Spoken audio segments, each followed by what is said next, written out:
Bom, e aí a gente tem que pensar então, agora, quando a gente for falar dos aspectos psicológicos do crime, do criminoso, a gente vai pensar numa psicologia do crime, tá? Então a gente falou um pouco do perfil, a gente falou um pouco da vítima, mas agora a gente precisa conversar do que significa o crime para o criminoso, tá? Então, ou seja, quando alguém decide cometer um crime sexual ou um crime de assassinato, né, quem de fato ele está matando, do ponto de vista psicológico?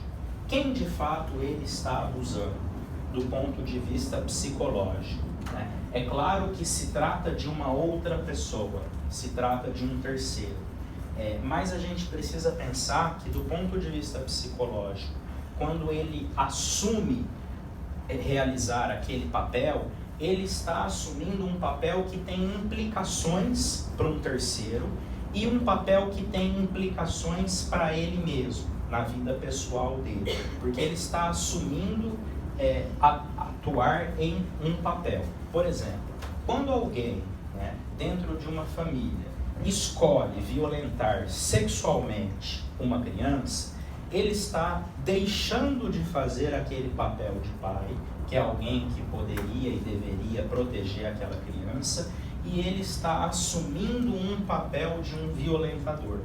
Então isso, do ponto de vista psicológico daquela pessoa, tem uma implicação.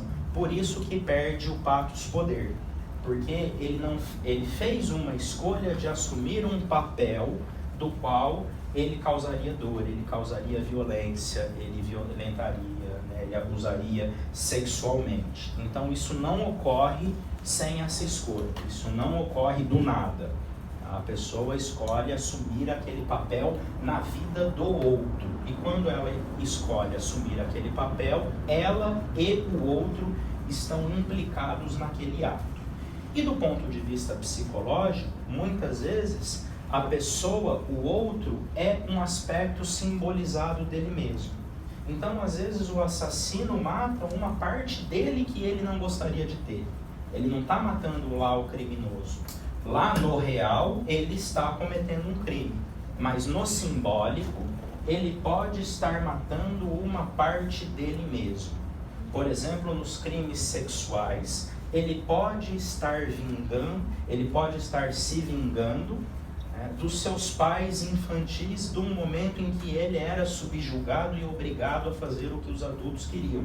E quando ele tem a vítima numa posição do qual ele subjuga a vítima, ele pode simbolicamente estar se vingando de desejos como esses que ele viveu na infância. Tá? Então a gente precisa pensar nessa perspectiva simbólica e se questionar isso, né?